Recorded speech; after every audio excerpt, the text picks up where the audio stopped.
Every type of FBI agent explained. Type 1, the special agent.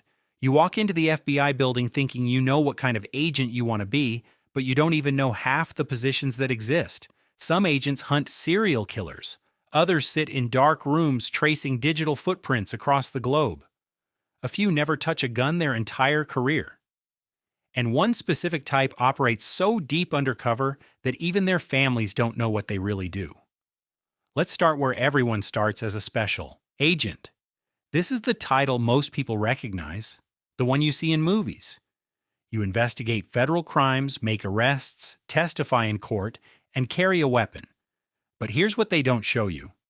Before any of that happens, you're sitting in Quantico, Virginia for 20 weeks of training that systematically dismantles everything you thought you knew about law enforcement. You're learning federal law, forensic science, intelligence gathering, and tactical operations all at once. The failure rate isn't published, but instructors will tell you that plenty wash out not because they can't shoot or run, but because they crack under the psychological weight of simulated high-stakes decisions. Once you graduate, you don't get to pick your first assignment. The Bureau sends you where they need bodies, and that might mean a field office in rural Montana investigating reservation crimes or a major city tracking organized crime syndicates. Your specialty comes later after you've proven you can handle the foundational work. Now, within the special agent role, the path split into dozens of specialized directions. Some focus on counterterrorism, spending years building cases against domestic extremists or international networks. Others go into counterintelligence, which sounds exciting until you realize it's mostly about identifying which foreign diplomat is actually a spy and documenting their movements for months without ever making an arrest. Then there's the Criminal Investigative Division, handling everything from kidnappings to public corruption to organized crime. Type 2, the Behavioral Analyst. There's one investigative specialty that stands apart from all others: the Behavioral Analysis Unit.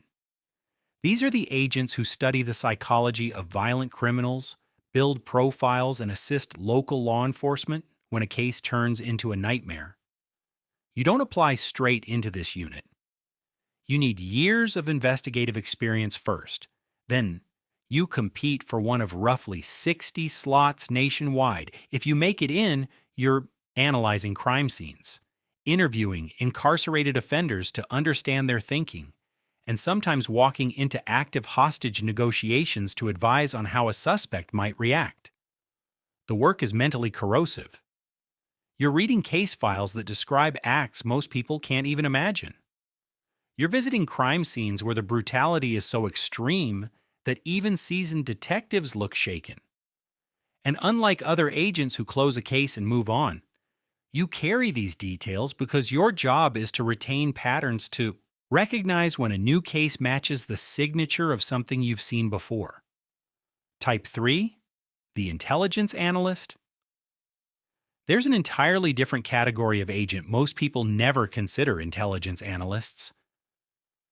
These aren't special agents. They don't carry badges or make arrests.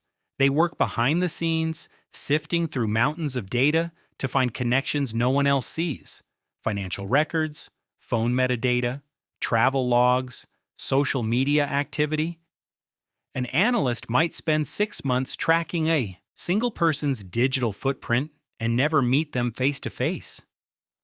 What makes this role critical is that investigations today don't start with a tip from an informant. They start with an analyst noticing an anomaly in transaction patterns, or flagging a series of communications that don't add up. The special agents get the credit when an arrest happens, but the analyst built the map that led them there. Type 4, the cyber agent.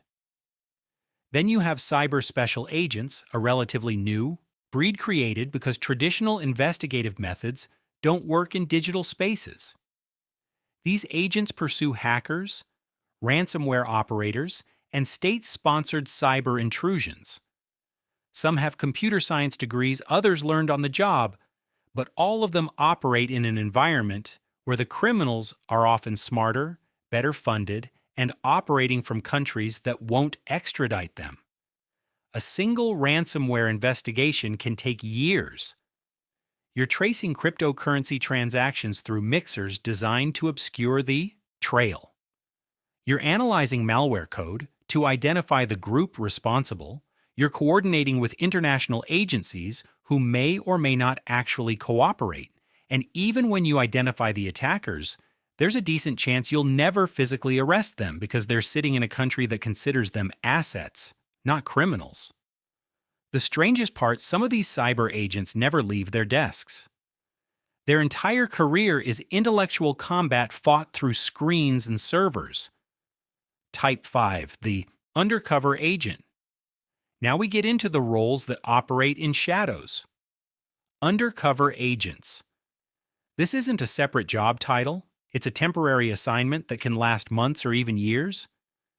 You're inserted into criminal organizations, sometimes with a full backstory that includes fake employment records, rental history, and social media accounts built over time. The goal is to gain trust, document criminal activity, and eventually provide testimony that dismantles the entire operation. The psychological toll